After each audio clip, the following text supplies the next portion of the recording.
Welcome to the class. Good evening, everyone. This is Dr. Rudrashik Sarkar. I am the senior instructor of IELTS here at Princeton Academy of International Studies. And in the last couple of classes, we've already talked about the types of writing task 2. Writing task 2 কি types এর হয় and কি variations হয় questions এর and কিভাবে তাদেরকে আমরা approach করব. Also, we talked about content generation, কিভাবে আমরা আমাদের arguments গুলাকে জেনারেট করতে পারি, কম্পিটেন্ট আর্গুমেন্টস যেগুলোকে আমরা বলতেছি যে এই এসেটার জন্য অ্যাকচুয়ালি এই যুক্তি তর্কগুলাই খাটে। আজকে আমরা ডিসকাস করব about the structure of writing task 2। খাতা কলম বের করেন সবাই, আজকে নোটস নিতে হবে, ঠিক আছে? স্ট্রাকচার অফ রাইটিং টাস্ক 2,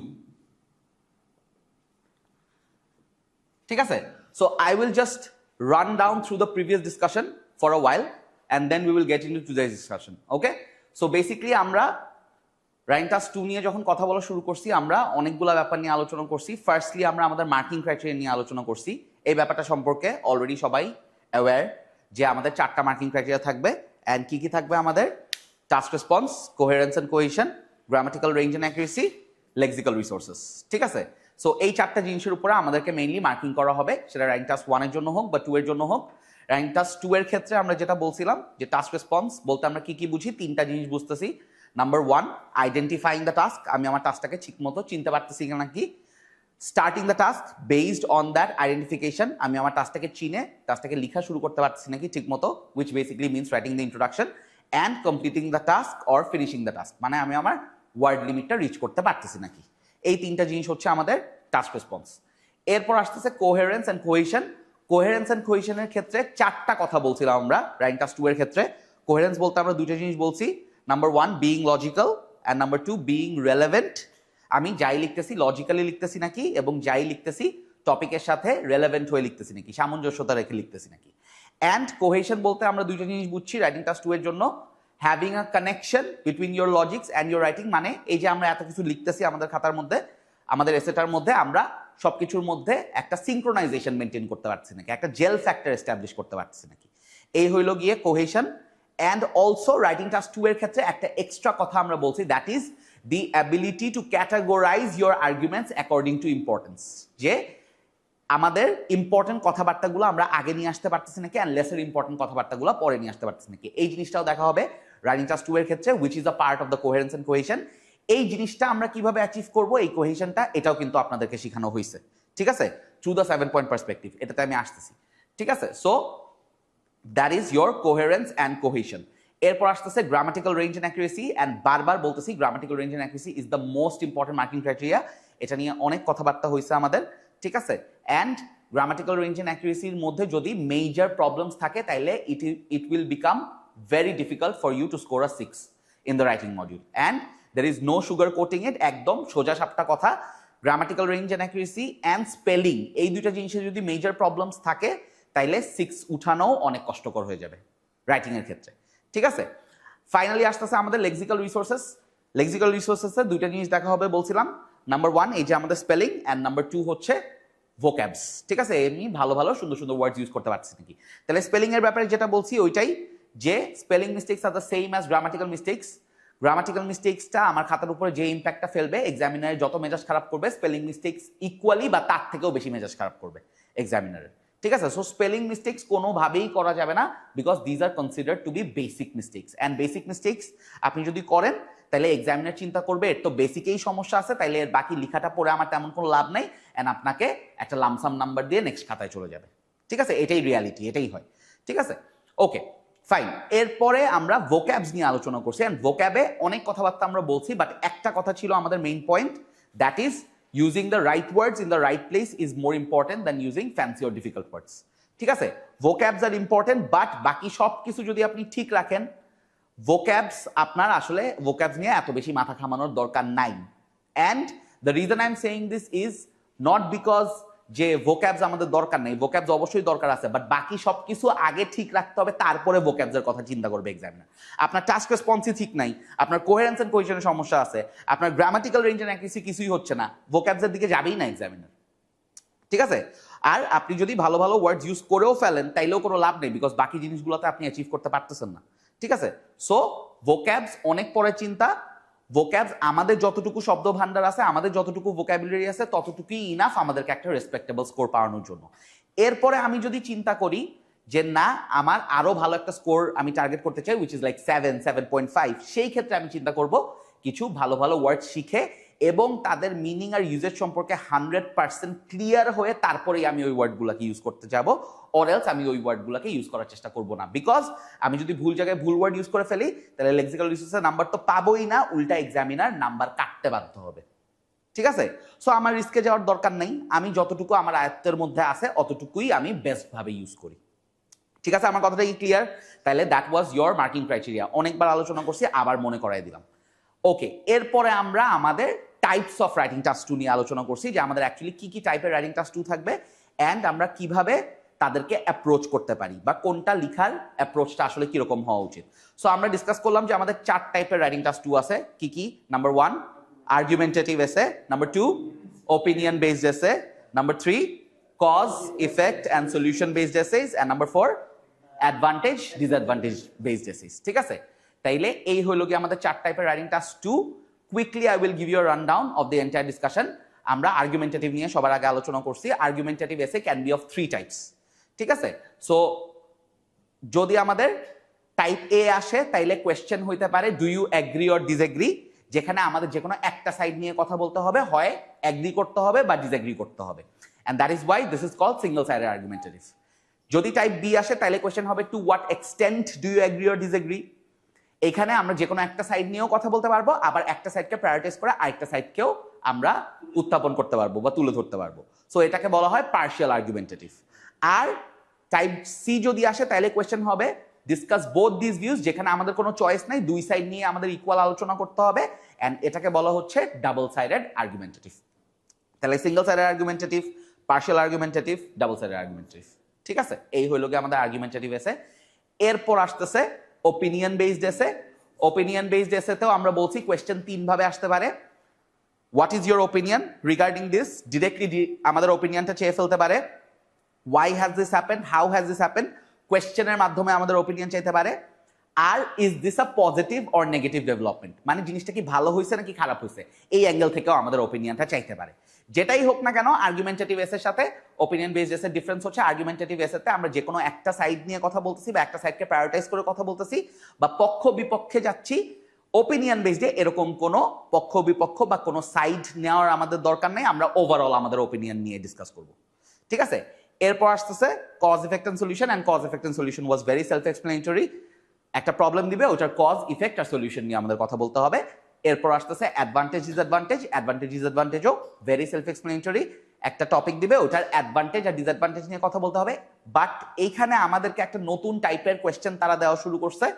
দুই ভাবে কোয়েশ্চেন আসতে পারে, directly what are the advantages আর ডিসঅ্যাডভান্টেজেস তো বলতেই পারে, বাট রিসেন্টলি নতুন ভাবে একটা টাইপের কোয়েশ্চেন আসা শুরু করছে অ্যাডভান্টেজ ডিসঅ্যাডভান্টেজ এসেতে, that is do the advantages outweigh the disadvantages. এটা নিয়ে কিন্তু আমরা আলোচনা করছি লাস্ট ক্লাসে। ঠিক আছে, সো এটা আসলে আমরা কি করব, ইন শর্ট আমরা অ্যাডভান্টেজ ডিসঅ্যাডভান্টেজ তো লিখবই, এগুলো নিয়ে তো আলোচনা করবই, এর পাশাপাশি তাদের মধ্যে একটা কম্পারেটিভ ডিসকাশন আনতে হবে আমাদের। ঠিক আছে, তাইলে এই হইল গিয়ে আমাদের 4 টাইপের এসে।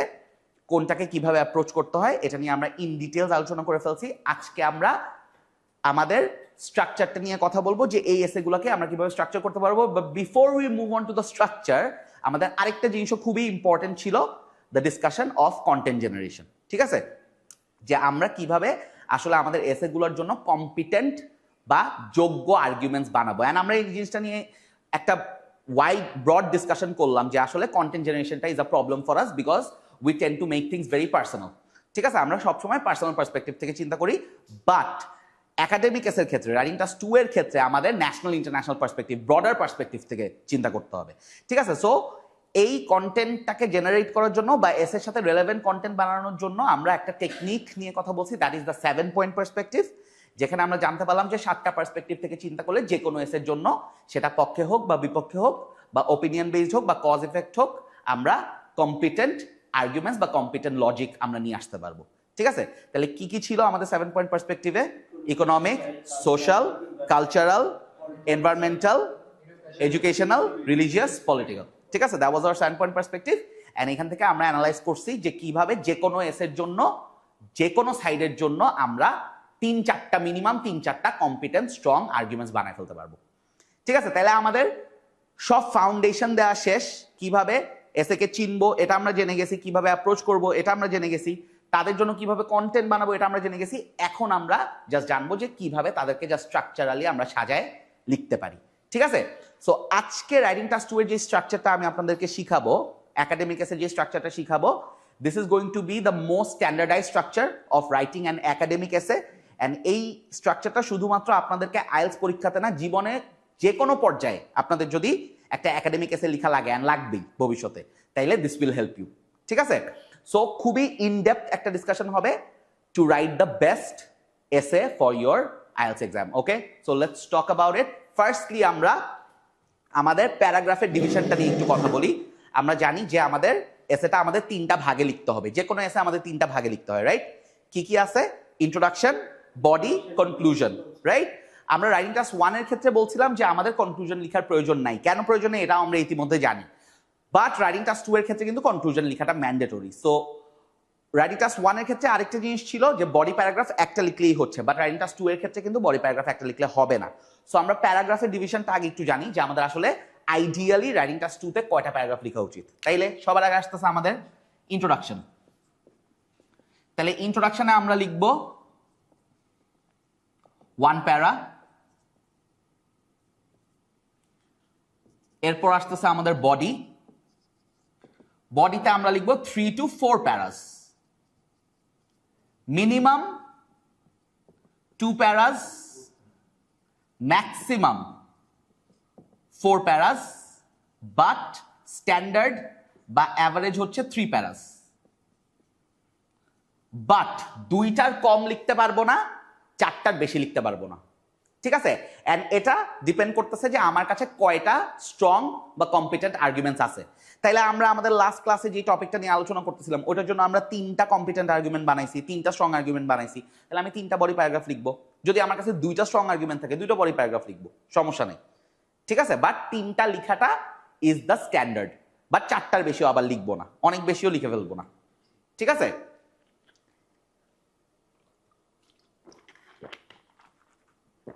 and finally কনক্লুশনের জন্য লিখবো obviously 1 প্যারা। ঠিক আছে, তাহলে ইন টোটাল আমার এসেটা will consist of 5 to 6 প্যারাস। ঠিক আছে, তাহলে in total 5 to 6 প্যারাস is the standard for my essay। তাহলে ইন্ট্রোডাকশনে একটা প্যারা, কনক্লুশনে একটা প্যারা, এই দুইটা তো ফিক্সড। আর বডির জন্য ডিপেন্ডিং অন আমার কয়টা আর্গুমেন্ট হয়েছে 3 to 4 প্যারাস। ঠিক আছে, ক্লিয়ার? এটা নিয়ে কারো কোনো কোয়েশ্চেন আছে? Okay, now let's move into our main discussion, that is the structure. And স্ট্রাকচারের শুরুতেই আমাদের আসতেছে হচ্ছে introduction. So let's talk about it.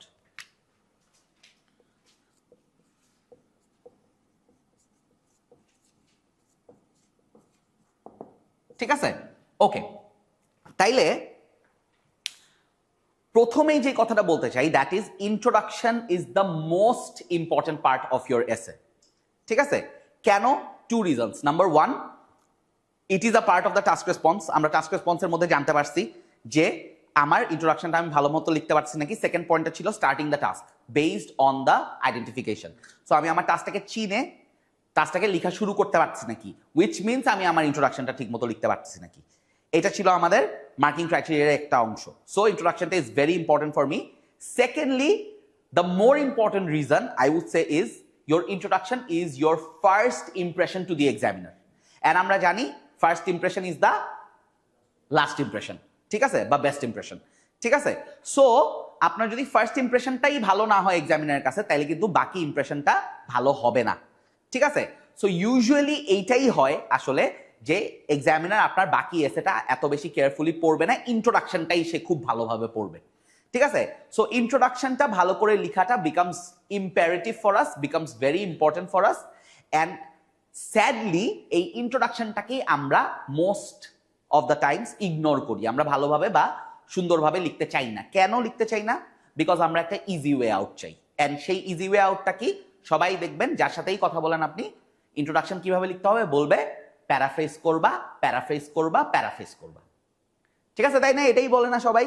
Introduction কেমন লিখবো? ওই কোয়েশ্চেন দেখে প্যারাফ্রেজ করে ফেলেন, তাইলেই হবে। ঠিক আছে, এখন প্যারাফ্রেজ কথাটার অর্থ কি? প্যারাফ্রেজ কথাটার অর্থ হচ্ছে গিয়ে যে ওই সেম কোয়েশ্চেনের কথাবার্তাটাকে একটু ঘুরায় পেঁচায় বা একটু সিনোনিমস ইউজ করে বা একটু ওয়ার্ডস এর প্লেসমেন্টটা চেঞ্জ করে লিখা, রাইট? এটাই তো প্যারাফ্রেজিং। তাইলে এই জিনিসটা করাটা কেন উচিত না, বা প্যারাফ্রেজ আমরা কেন করব না? ঠিক আছে, lots of reasons. First reason হচ্ছে গিয়ে আমরা প্যারাফ্রেজ ঠিক মতো করতেই পারি না। হ্যাঁ, মানে আপনারা প্যারাফ্রেজ ঠিক মতো করতেই পারেন না। ঠিক আছে, কেন করতে পারেন না? কি হয়, প্যারাফ্রেজ করতে যাওয়ার সময় দেখা যায় যে একটা সিনোনিম ইউজ করতে গেছেন, ওটার ভুল ইউসেজ হয়ে গেছে, বা দেখা যায় যে একটা ওয়ার্ড এক জায়গায় বসাইছেন বাট ওটা ওই ওয়ার্ডের প্লেসমেন্টটা ঠিক হয় নাই, উল্টাপাল্টা হয়ে গেছে। ঠিক আছে, so that's the first problem. Second problem হচ্ছে গিয়ে যে প্যারাফ্রেজে আমরা যদি প্যারাফ্রেজ করি তাইলে কিছু ওয়ার্ডস আমার ডিরেক্টলি কোয়েশ্চেন থেকে আমি কপি করতেছি, সো ওই ওয়ার্ডসগুলো plagiarised, those might not be considered within the word limit. ঠিক আছে, সো কিছু ওয়ার্ডস আমার ডিরেক্টলি কপি হয়ে যাচ্ছে ইন্ট্রোডাকশন কোয়েশ্চেন থেকে। অ্যান্ড থার্ডলি হচ্ছে গিয়ে I would say the most important reason to me personally is যে আপনার ইন্ট্রোডাকশনটা বাকি আরো যেই 10,000 পরীক্ষার্থী আপনার সাথে পরীক্ষা দিচ্ছে ওদের মতো সেম টু সেম হয়ে যাচ্ছে। এমনও চান্স আছে যে এক্স্যাক্টলি সেম হয়ে যাচ্ছে, কারণ সবাই তো প্যারাফ্রেজ করতেছে, সবাই তো ওই জিনিসটাই করতেছে। ঠিক আছে, সো প্যারাফ্রেজিং এর যেহেতু এতগুলা প্যারা আছে, আমরা এই প্যারাটা মাথায় নিব না, আমরা শিখবো যে একটা প্রপার ইন্ট্রোডাকশন কিভাবে লিখতে হয়, তাইলে আমরা নিজে থেকেই লিখতে পারবো। যেমনটা আমরা রাইটিং টাস্ক 1 এর ক্ষেত্রে করছি, রাইটিং টাস্ক 2 এর ক্ষেত্রে আমরা সেম জিনিসটাই করব। আমরা নিজে থেকেই শিখবো যে একটা প্রপার ইন্ট্রোডাকশনে আসলে আমাদের কি কি লিখতে হবে এবং কিভাবে এটাকে প্রেজেন্ট করা উচিত। ঠিক আছে, ক্লিয়ার? সো প্যারাফ্রেজিং এর প্যারাটা মাথা থেকে ঝেড়ে ফেলেন, প্যারাফ্রেজিং করার কথা চিন্তা করবেন না। Okay, we just need to know যে আমাদের একটা প্রপার ইন্ট্রোডাকশনে কি কি এলিমেন্টস থাকতে হবে, তাইলে আমরা নিজে থেকেই লিখতে পারবো। ঠিক আছে, ক্লিয়ার? সো একটা স্ট্যান্ডার্ড রাইটিং টাস্ক 2 একাডেমিক এসের ইন্ট্রোডাকশনে 3টা কি এলিমেন্টস থাকবে। The first key element is called an attention grabber. সবাই নোটস নেন। Attention grabber.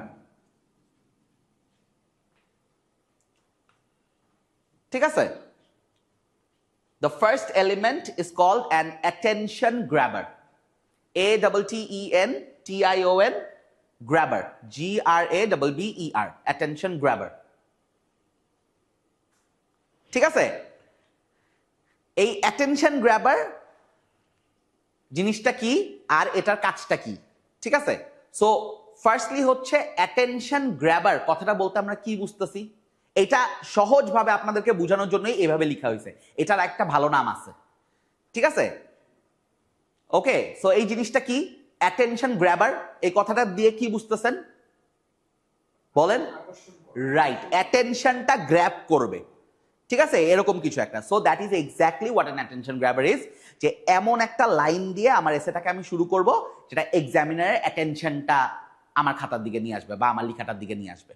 ঠিক আছে, এখন চিন্তা করে দেখেন যারা ওই সেম ভাবে কোয়েশ্চেনটাকে প্যারাফ্রেজ করতেছে ওদের খাতার প্রতি কি এক্সামিনার অ্যাটেনশন আসবে? কারণ এক্সামিনার তো জানেই যে এই খাতার মধ্যে কি লেখা আছে, কারণ সবাই প্যারাফ্রেজ করছে। বাট আপনি যদি ইউনিক কিছু দিয়ে শুরু করেন তাইলে কিন্তু এক্সামিনার চিন্তা করবে যে ও এই ইউনিক জিনিসটা দিয়ে শুরু করছে, সো মেবি ওর খাতার মধ্যে আমি ভালো কিছু পাবো। সো অটোমেটিকলি সে আপনার খাতাটা প্রতি অ্যাটেনশন বা আগ্রহ দেওয়ার চেষ্টা করবে, এন্ড আপনাকে অটোমেটিকলি সে ভালো নাম্বার দেওয়ার একটা মাইন্ডসেট ক্রিয়েট হয়ে যাবে। ঠিক আছে, আমার কথাটা কি ক্লিয়ার? ঠিক আছে, সো এই অ্যাটেনশন গ্র্যাবারের ভালো নাম হচ্ছে হুক। ঠিক আছে, এটাকে বলা হয় হুক। হুক কেন বলা হয়? কারণ এই যে আপনি এটা দিয়ে এক্সামিনার অ্যাটেনশনটা গ্র্যাব করতেছেন, মানে তাকে হুক করছেন। ওই যে যখন আমরা মাছ ধরি, হ্যাঁ, তখন কি করি? ওই যে ছিপ ফেলি না, ওই ছিপটাই কিন্তু হুকটা, ওই মাছটা আটকে যায় হুকটার মধ্যে, right? That is exactly the same thing what attention grabber is doing, যে এক্সামিনারকে আপনার খাতাটার দিকে বা আপনার লেখাটার দিকে সে আকৃষ্ট করতেছে বা আপনার খাতাটার দিকে তার অ্যাটেনশনটা নিয়ে আসতেছে। ওকে, সো তাহলে আমরা একটা অ্যাটেনশন গ্র্যাবার কিভাবে লিখতে পারি, অ্যান্ড আসলে what is the purpose of an attention grabber? পারপাসটা তো আমরা জানলামই। ঠিক আছে, হ্যাঁ, without any paraphrasing. Yes, paraphrasing তো করা যাবেই না, প্যারাফ্রেজিং তো করবোই না, এর জন্যই তো আমরা অ্যাটেনশন গ্র্যাবারটা দিয়ে শুরু করতেছি, রাইট? সো অ্যাটেনশন গ্র্যাবার আমরা কিভাবে লিখতে পারি? ধরেন আচ্ছা আমরা আমাদের লাস্ট ক্লাসের টপিকটা নিয়ে, যেটার জন্য আমরা আইডিয়া জেনারেশন করছিলাম, ওইটা নিয়ে একটু আলোচনা করি, ঠিক আছে? ওইটার বেসিসেই আমরা আমাদের ডিসকাশনটা আগাই। হ্যাঁ, সো আমাদের টপিকটা কি ছিল সবার কাছে লিখাই আছে, যে রিসেন্টলি ট্রাফিক জ্যাম, আর্গুমেন্টেটিভ এসে টপিকটা বলতেছি। Recently traffic jam has increased a lot in Dhaka city. Most people blame rickshaws for this traffic jam and say they should be banned. Do you agree or disagree?